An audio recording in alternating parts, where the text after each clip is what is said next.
جناب ذوالفقار علی بھٹو کی حکومت میں قومی اسمبلی میں پورے ہاؤس نے متفقہ طور پر اس قرارداد کو منظور کیا۔ متفقہ طور پر قرارداد یہ منظور ہوئی۔ وطن عزیز پاکستان میں مذہبی کارڈز استعمال کرنے کی تاریخ بہت پرانی ہے اور اس کی جڑیں قیام پاکستان سے بھی پہلے تک پھیلی ہوئی دکھائی دیتی ہیں، جس پر ہم کسی وقت تفصیل سے بات کریں گے۔ لیکن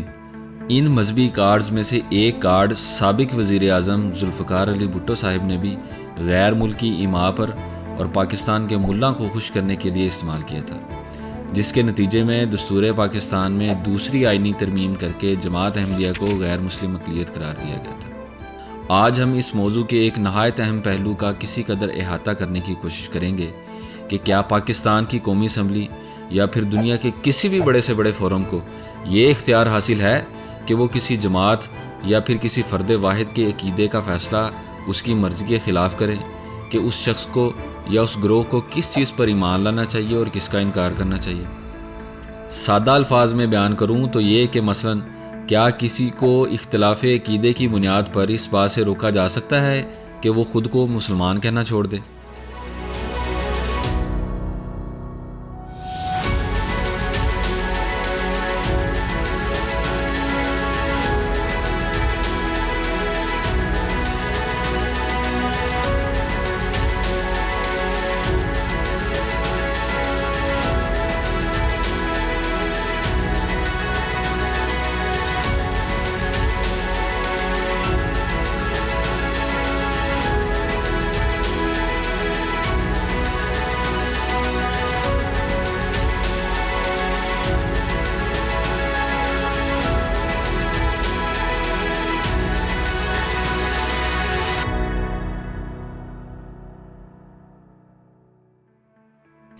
اس سلسلے میں سب سے پہلے ہم کتاب اللہ یعنی قرآن حکیم کی طرف رجوع کریں گے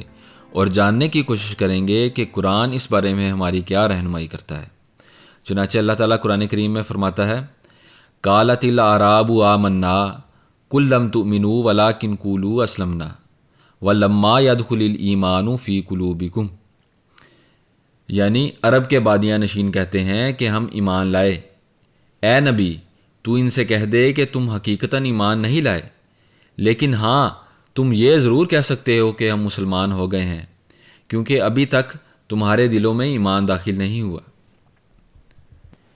اس آیت کی روح سے اللہ تعالیٰ ایسے لوگوں کو بھی اپنے آپ کو مسلمان کہلوانے کا حق دے رہا ہے جنہوں نے اسلام لانے کا صرف زبانی دعویٰ کیا ہے، اور یہ کہ ایمان ان کے دلوں میں سرے سے داخل ہی نہیں ہوا۔ کیا مطلب؟ یہی کہ جن لوگوں کو اسلام کے بنیادی علوم تو دور کی بات، اسلام کی الف بے کا بھی علم نہیں، ایسے لوگوں کو بھی اللہ تعالیٰ اجازت دیتا ہے کہ وہ بلا روک ٹوک خود کو مسلمان کہہ سکتے ہیں۔ آگے چلیں تو حضرت نبی پاک صلی اللہ علیہ وآلہ وسلم کا اسوہ بھی ہمیں اس پہلو سے مشعل راہ بن کر دکھائی دیتا ہے، اور آپ ہمیں قدم قدم پر اسی حکم الہی پر عمل کرتے ہوئے دکھائی دیتے ہیں۔ چنانچہ ایک مرتبہ مدینہ منورہ میں مسلمانوں کی گنتی یعنی مردم شماری کرنے کا مسئلہ درپیش آیا تو بخاری میں یہ روایت آتی ہے کہ آپ صلی اللہ علیہ وآلہ وسلم نے مردم شماری کرنے والوں کو مسلمانوں کی گنتی کے لیے ایک نہایت سادہ سا معیار بتاتے ہوئے فرمایا، اکتبوا لی من تلفظ بالاسلام من الناس، یعنی میری خاطر ہر اس شخص کو مسلمانوں کی فہرست میں شامل کر لو جس نے زبان سے اپنے مسلمان ہونے کا اقرار کیا۔ اب یہاں سوال پیدا ہوتا ہے کہ قرآن کریم اور نبی پاک صلی اللہ علیہ وآلہ وسلم کے اس واضح ارشاد کے بعد بھی اگر کوئی شخص کسی کے مسلمان ہونے کے متعلق شک و شبے کا اظہار کرے، یعنی کسی کو مسلمان تسلیم کرنے سے انکار کرے، تو اس سلسلے میں اسلام ہمیں کیا تعلیم دیتا ہے؟ اس حوالے سے تاریخ اسلام میں حضرت اسامہ بن زید کا ایک بہت مشہور واقعہ ملتا ہے۔ چنانچہ بخاری اور مسلم دونوں میں روایت آتی ہے کہ ایک جنگ میں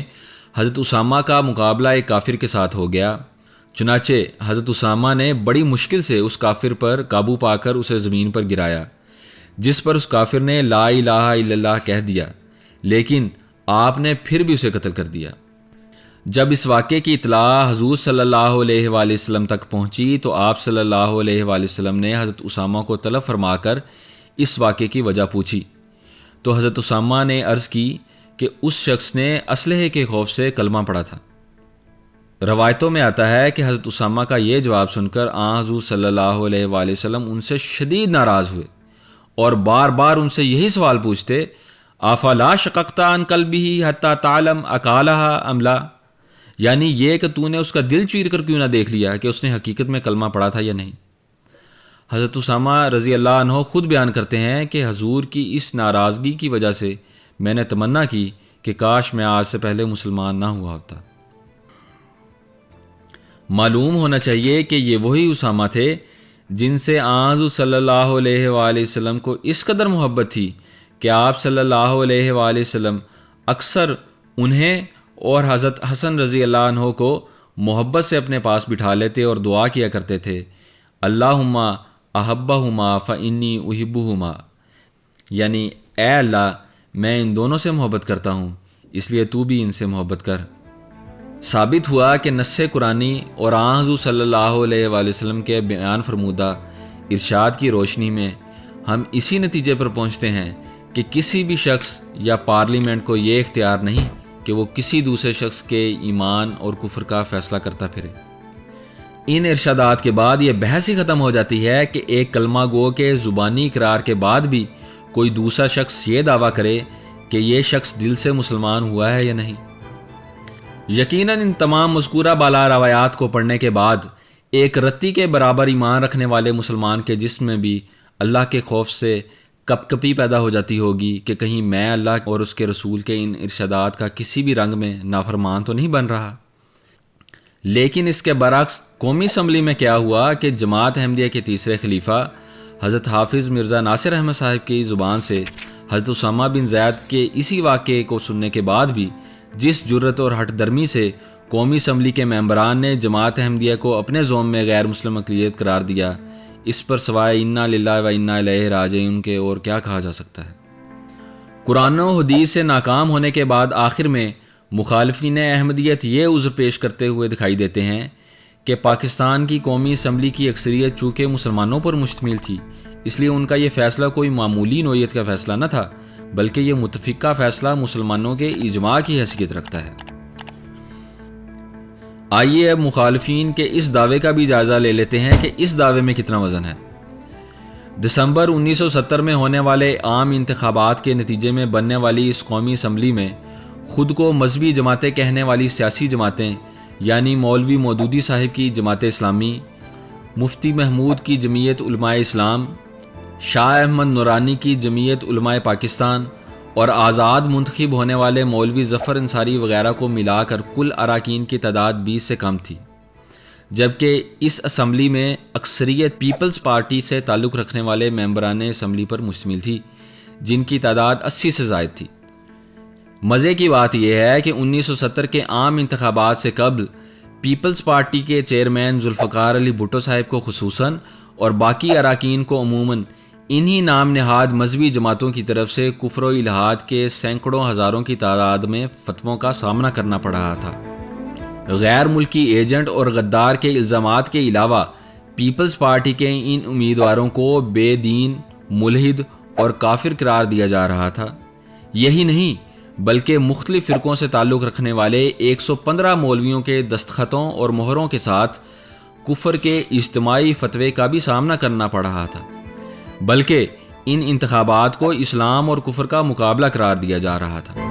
اور آخر میں انہی کافر، ملحد، بے دین، غدار، غیر ملکی ایجنٹ، شرابی اور زانی کہلائے جانے والوں کو جماعت احمدیہ کو غیر مسلم اقلیت قرار دینے کی عظیم خدمت کے لیے چن لیا جاتا ہے۔ مزید برآں 1977 میں جب فوجی عامر جنرل ضیاء الحق مارشل لا لگا کر اسی اسمبلی کی چھٹی کروا کر گھر بھیج دیتا ہے تو اسی اسمبلی کے ممبران کے خلاف ایک وائٹ پیپر شائع کرتا ہے، اور اس وائٹ پیپر میں حکومتی اراکین اسمبلی اور حزب اختلاف سے تعلق رکھنے والے اراکین کی وہ کردار کشی کی جاتی ہے اور ایسے ایسے گندے کبھی الزامات لگائے جاتے ہیں جن کا ایک شریف انسان تصور بھی نہیں کر سکتا۔ بہرحال یہ تھے وہ متقی، پرہیزگار اور دیندار لوگوں کا اجماع جنہوں نے اپنے خیال میں جماعت احمدیہ کو دائرہ اسلام سے باہر نکالنے کی عظیم الشان خدمت کی تھی۔ ایسے خدمت گزاروں پر سوائے انا للہ و انا الیہ راجعون کے اور کیا پڑھا جا سکتا ہے۔ ممبران اسمبلی پر لگائے جانے والے انہی فتووں کا اثر تھا جو اس اسمبلی کی کارروائی کے دوران بھی محسوس کیا جا رہا تھا۔ چنانچہ اس اسمبلی کو دینی معاملات میں دخل اندازی کے حوالے سے ممبران اسمبلی خود بھی شدید تذبذب اور کشمکش کا شکار نظر آتے تھے۔ چنانچہ آزاد منتخب ہونے والے ممبر اسمبلی مولوی ظفر انصاری، جو جماعت احمدیہ کی مخالفت میں ہمیشہ پیش دکھائی دیتے تھے، وہ بھی ایک موقع پر نہ چاہتے ہوئے بھی جماعت احمدیہ کے ہی موقف کی تائید کر دیتے ہیں اور کہتے ہیں میں بھی اسمبلی کو دارالفتاء کی حیثیت دینے کے لیے تیار نہیں ہوں، اور نہ یہ اسمبلی ایسے اراکین پر مشتمل ہے کہ جنہیں فتویٰ دینے کا مجاز ٹھہرایا جائے۔